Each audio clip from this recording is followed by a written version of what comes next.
I've been dying to do that since I was 7 years old. Not kidding. Oh my God, it's been a long road home.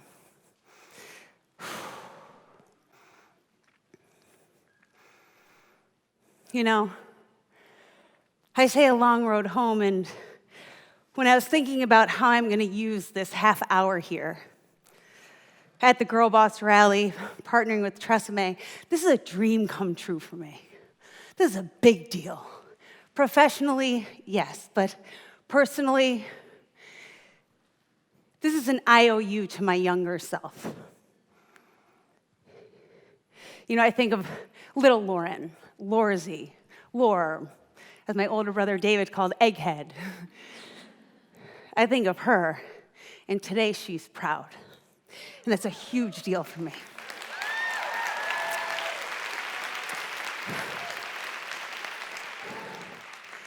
"25 years ago, almost to the day,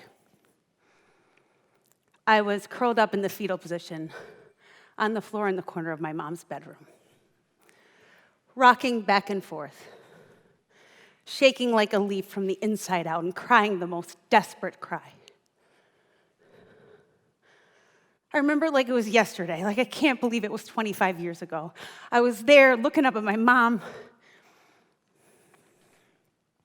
She said, "Honey, what's the problem?" In that like mom-like controlled voice, but she looked freaking petrified. And I said, "I don't know." She said, "Well, what do we do?" I said, "I don't know, Mom, I don't know." And in that moment, at age 19, out of sheer desperation, I made the decision to know.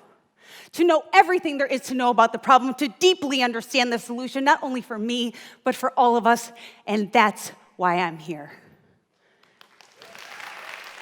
70% of us struggle with low self-esteem. 30% of us are diagnosed with anxiety.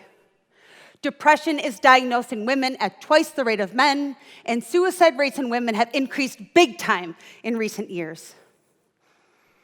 Is that our problem, mental health? Was that my problem? Clinically, I met criteria for generalized anxiety disorder, constant worrier, major depressive disorder, some days I couldn't get out of bed, an eating disorder, I'm small now, I was about half this size, panic disorder, I had panic attacks throughout the day, every day, and I had terribly low self-esteem. Was I just crazy? I don't think there was one person who didn't think I was crazy, including me. But you know, when I was laying there on my mom's floor, I didn't feel crazy. I just felt broken.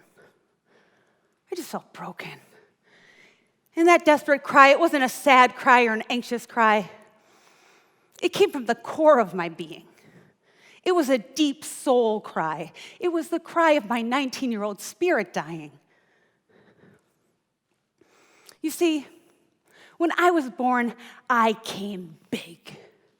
Just like you, little girls with big spirits. Like I didn't wake up in the morning and say, "Good morning." I woke up and I said, "Good morning." Jazz hands. At least that's how it felt inside. It was kind of fun being me until I was around 7 or 8 and I began to notice how my bigness made other people feel uncomfortable.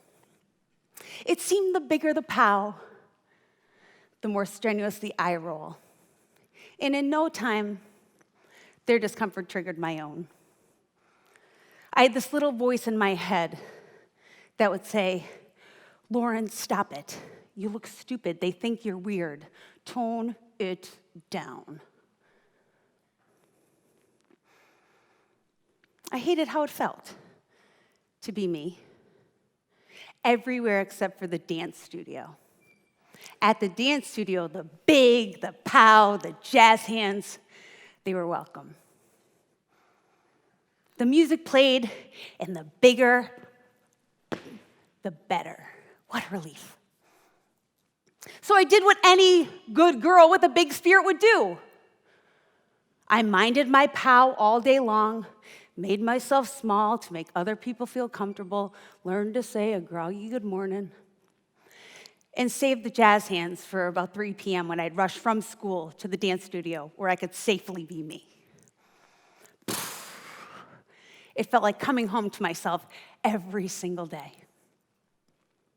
I was okay with living in this compartmentalized way, chameleon-like moves just to get by, because it felt temporary. You see, I had the dream of becoming a professional dancer. And so I thought if I work really hard right now, one day, I'm gonna make it. And I'll become a professional dancer, and then I'll get to dance from the time I wake up till the time I go to sleep. Be big, be me, all day long. Work hard now, freedom later. It was a brilliant plan, don't you think? Well, that plan was going swimmingly well until I earned a full scholarship to a dance school across the country, where now I was a little fish in a big sea of girls from all over the world who really packed a pow, like you have no frickin' idea, and had the technique to back it up. All of a sudden, I had to audition for the relief that I so depended on to get through the day. I panicked. Shit.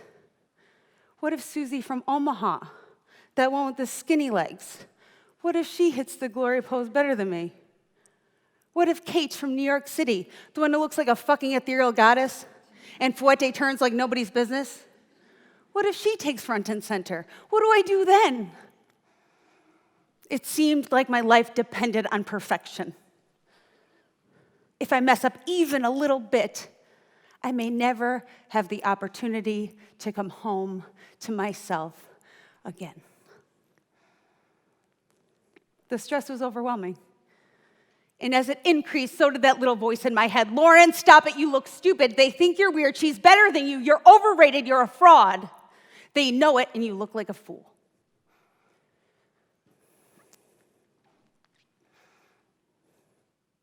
This time, that little voice wasn't only triggered outside of dance, it was triggered especially when I danced. Unknowingly, I'd internalized the strenuous eye rolls and then some. Now, I was rolling my eyes at myself, making myself small at the studio too. I apologetically powed, like, it's not even a thing. Literally. I was so in my head that I couldn't hear the music or dance to save my life. Dance no longer felt like home. It felt like everywhere else. It was embarrassing being me everywhere. I had nowhere to go. There was no relief in sight. I didn't know what to do, but I didn't want to go home because I had danced every day of my life. That's all I knew how to do. I didn't know how to do anything else. And in my small town in Pennsylvania, it was like, oh, Lauren the dancer, and I was going across the country, and I got a scholarship. It was this big thing. And I didn't want to go home with my tail between my legs, so I kept on keeping on, a shell of myself, trying hard, not getting any satisfaction. Self-destructing, hardly sleeping, because I'd get up so early to get to the studio to practice those fouette turns to maybe compete with Kate from New York City. I stopped eating so that I could lose weight so that maybe I'd look more like Susie from Omaha.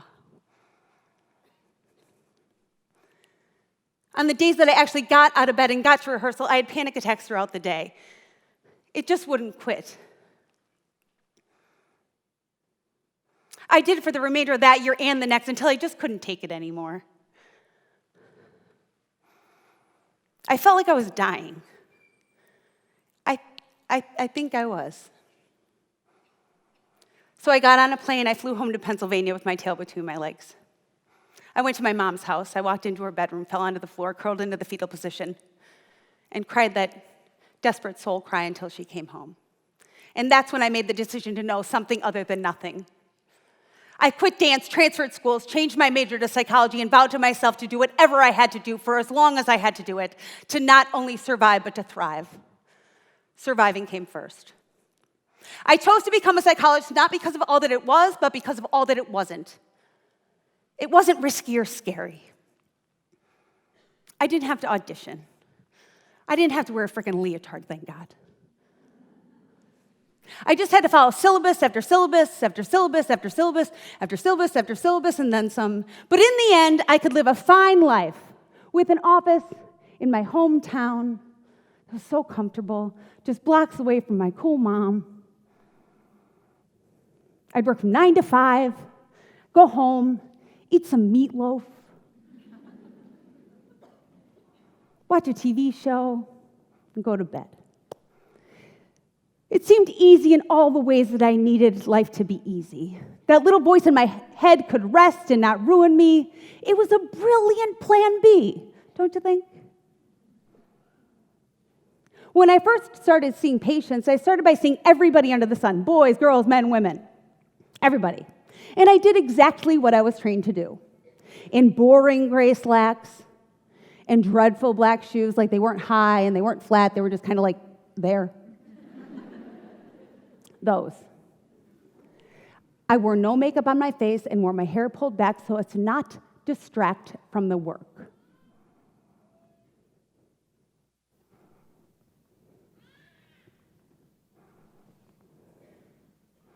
How was your week? And how did that feel? I offered evidence-based strategies for my patients' current concerns. Thoughts lead to feelings, and feelings lead to action. If you're doing something that you don't want to do, like cutting or restricting calories, or you're not doing something that you do want to do, like exercising or socializing with peers, you have to go to your feelings. What feelings are causing those behavioral patterns? Feeling sad, lonely, anxious. Okay, well, you can't have a feeling without having a thought first. So go to your thoughts. What irrational thoughts are causing those unwanted feelings? Let's change those irrational thoughts to rational ones, to feel better and be better. See you next week. Plan B was going swimmingly well until the girls came in. Ages 8, 13, 22, 30, 34, 40, 60, didn't freaking matter.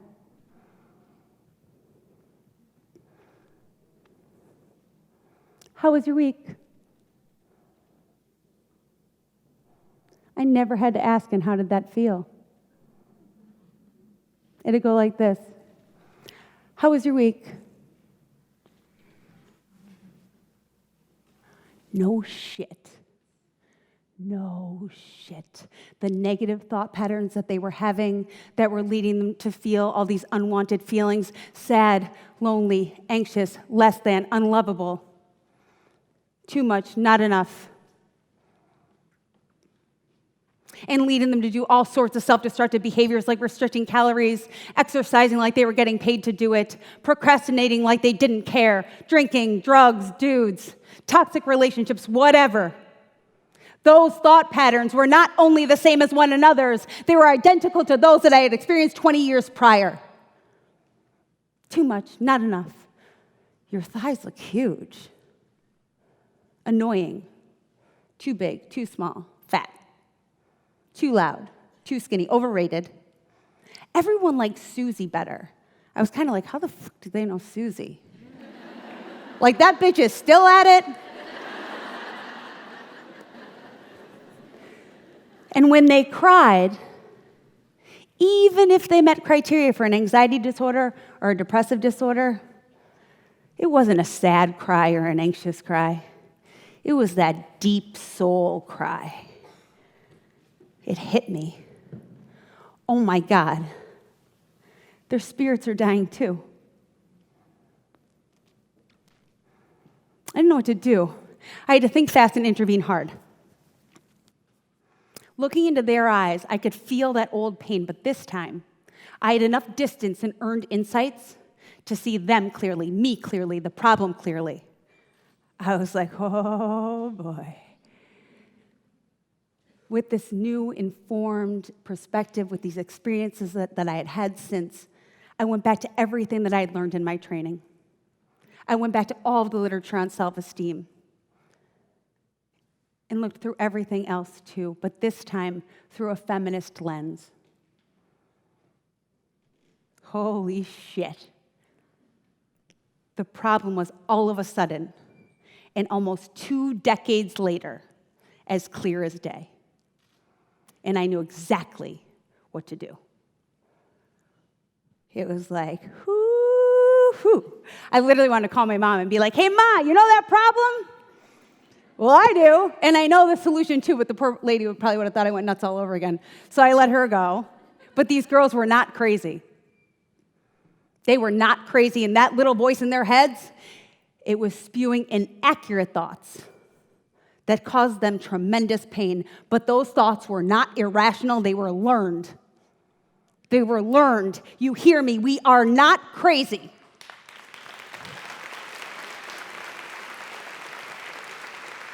We're just really good frickin' listeners, taking it all in from the day that we're born. You can do anything, but not that. The cat calls, the memo that each of us get, that our value comes from the size of our ass, from being in a relationship, from our sex appeal, and from being everybody's bitch. Social norms are manners of behavior that are deemed acceptable in this society. The rules that tell us what to do and what not to do in order to be accepted in this place. To be thin and attractive, to accommodate, to morph to the system, to be smart and successful, but not threatening. The second part of the definition on social norms is actually the one that really gets me going. Those who do not follow these norms will be shunned or suffer some kind of consequence. How about those of us who do follow those norms? I certainly follow those norms, and so many of us do. To fit in this place, we toss aside integral pieces of ourselves, our pow, our presence, our purpose, and as a result, our spirits fucking die. We're not broken. Our hearts are broken. Before I knew it, instinctually, urgently, I'd sit there and I was like, how was your week? And I was like, oh my God, get up, get up, get up, get up. Come on, we gotta move. We gotta move. They'd be like, what? Imagine going to your psychologist and you're sitting there, thinking you're going to be like, well, my mom did this. And all of a sudden they're like, come on, baby, we got to roll, And I'd say, come on, get up, turn on the music. We got to move. Go. Go. Yeah, louder. Yeah. And I'd be like, come on, let's go. All of a sudden they'd be like this, ready? Then you get up. I was like, there you are, baby, Then they'd be like, holy shit, I was like, yeah. By the end, we were like, woo, that's you. And this is me. And we are what we're fighting for. I'd be like, oh, yes, that is you. And this is me. And we are what we're fighting for. We're not fighting to feel better. We're fighting to live. This is super important. It's not about how you feel, it's about you being you. It's so important that Tresemme is committed to this mission, to decreasing the impact of social norms, to helping us to unlearn those old school rules and meet our dreams and support each other doing it. And so they partnered with me here today, and I'm proud as hell of that, because that's a huge deal in Lauren's world.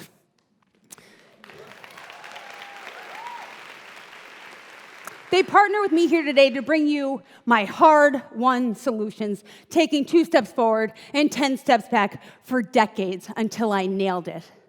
Then when I did, I refined it up, packaged it up, backed it up with science, and they are partnering with me to bring that to you today. So here we go. This is not therapy. Not therapy is based on the idea that in order to reduce that impact of social norms, decrease mental health symptoms, increase our self-esteem, that we need to nurture ourselves in 4 areas: physical, emotional, spiritual, intellectual. Write that down. Physical, emotional, spiritual, intellectual. Physical, what do we have to do? Eat, sleep, exercise. How come? Because we need to fuel our brains and our bodies. And here's the deal, mental health concerns. If you look at the criteria for mental health concerns, whether it's anxiety, depression, the most common ones, eats too much or too little, sleeps too much or too little. Those are some of the criteria. Well, if you hold your lifestyle pattern steady, you can toss a couple of those criteria off the list and you will no longer meet criteria for one of those disorders. Eat 3 meals, 2 snacks. I'm certainly not a nutritionist, but fill half your plate with fruits and vegetables, a quarter protein, a quarter starch. Do that 3 times a day, have some fun snacks. Okay, cool. Exercise. When I was 19 years old, I started to run 1/2 hour. I started off with the eating because that needed to happen because I had been restricting calories for such a long time. So I got that all steady, weight restored. Then I started running. The reason I started running is because I had read that it would give me the increase of serotonin, or the neurotransmitter that makes us feel good, at the same level as a low dose of an antidepressant medication like Zoloft or Prozac. So I run every day. I hate running. Hate it. The reason I do it is because I never want to feel the way that I felt then, and I haven't since. So I run so that I can get that natural boost of serotonin. My daughter Ava, my favorite person on the planet, my daughter Ava will often say to me, something will happen, and she'll be like, "Did you go for your run yet?" Before the run, a woman looks at me, I'm like, "What's that bitch want?" After the run, I'm like, "Oh, she thinks I'm pretty."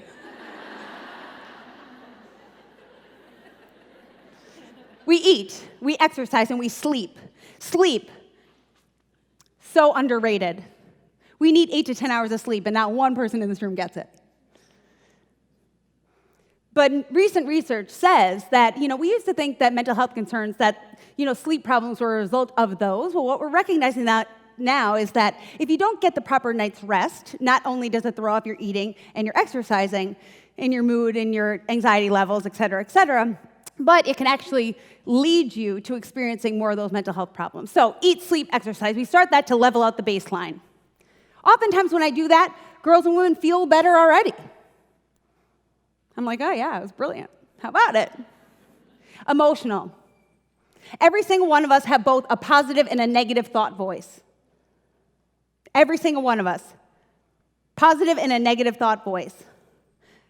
The negative thought voice, here's the kicker. It gets all of its info from social norms. How come? Do we just have this inner jerk that's trying to keep us stuck? No.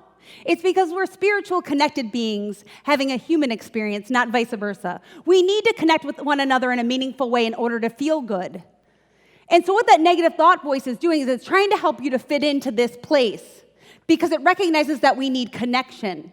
It just didn't get the memo that we aren't here to fit into this place, that we're here to change this place. So it's your job to set that inner critic straight.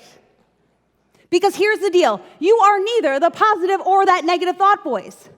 You're the omniscient observer, like watching this whole conversation happen. You have the power. Take it back. Thoughts lead to feelings, and feelings lead to action.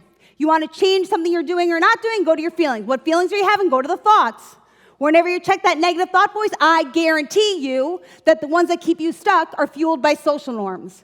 Manage that shit. Because you're not just doing it for you, you're not just doing it to feel better, you're doing it for all of us. Because every single one of us is necessary in order to change what norms look like. We make up 51% of the population.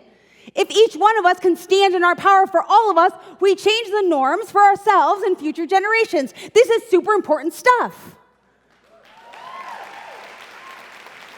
So we have physical, we have emotional, spiritual. I'm not talking about religiosity. I'm talking about that connection piece. We need to use our gifts, the ones that we've been given, the ones that we were born with, the ones that we're afraid to shine. You think it was easy for a 43-year-old lady to dance up that aisle? Well, it certainly wasn't.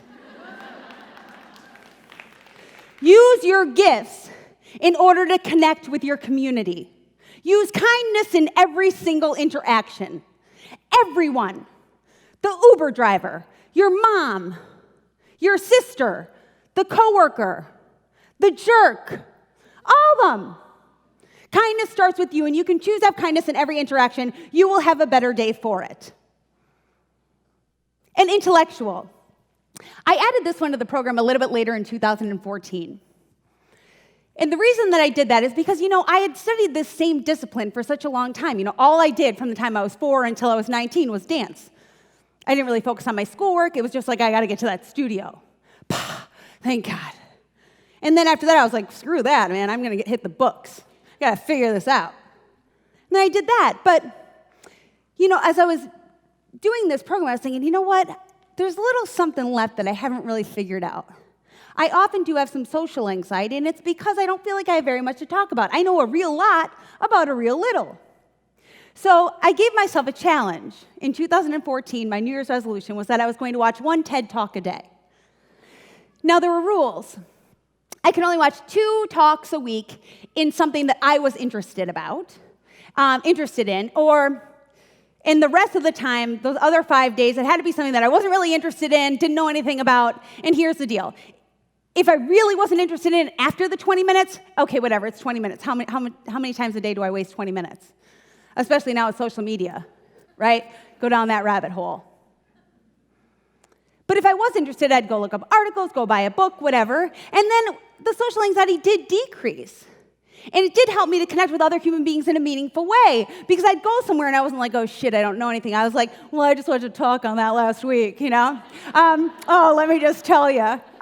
So intellectual is the last piece. Eat, sleep, exercise. Identify the inner critic that's fueled by social norms. Tell it to shut up. Replace that shit with truth. You came with everything that you need to get through this life in a healthy and happy way. Connect with other human beings in a meaningful way by choosing kindness in every interaction. Learn something new every day. It's a way of life. It works when you work it. It saved my life, and I've seen it save countless others. I hope it can have that impact on you. So here's the deal. Back to my story. So when I started to do this, right, I was like, yeah, here we go, and I started teaching the program. Girls started to travel to come see me. And I was like, oh my God, this is really working. It's not just working for me, it's working for them too. That's when I backed it up with the science piece. And I became desperate to get the word out. So I started to email different publications and platforms, Sophia will tell you. And I'd say, hey, listen, I know that problem and I know the solution too, jazz hands. Sometimes I got a response, not much. But when I did, I'd say, listen, we're not crazy. We're human. We're not the problem. We're the solution. Please, can I speak at your event? When I got my first yes, I was like, you know what? I don't just want to do a didactic talk, like a training.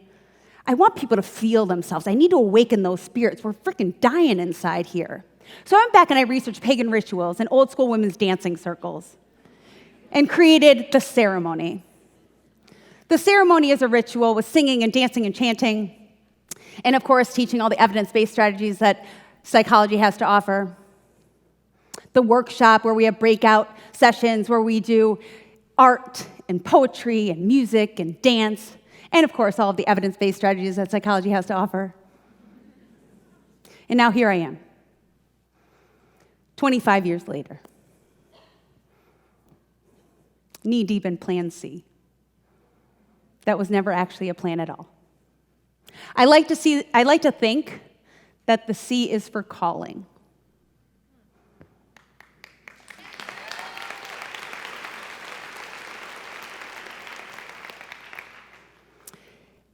And calling, I think when you're living your calling, that's the thriving part. I think at 43, I think I'm getting there. And so now I travel around and I talk to people and I dance. How crazy is that? And perform the ceremony for, if there's 3 people in the room, I'll be like, let's go, baby. 30, 300, a couple thousand. I'm honestly dancing bigger and with more freedom than I could have ever dreamed possible. This is not a race. There's no rush, guys. There's no rush. How are you supposed to be you right now? Because the coolest thing in the world is that, you know what? If I look back, if I'm really being honest with you, I was a good dancer, but I probably wasn't great. I was a good psychologist, but there were probably better. But I'm the best fucking dancing psychologist there is.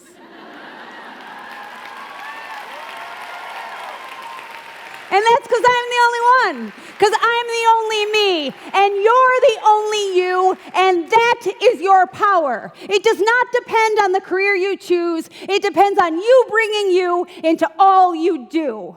With gusto, with glory, with the jazz hands. That's how you create a life of significance. Eat, sleep, exercise, identify the inner critic. Name it, tell it to shut up. It's fueled by social norms. Replace it with truth. You are the truth.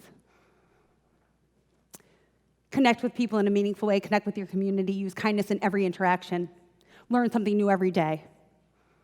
This shit matters.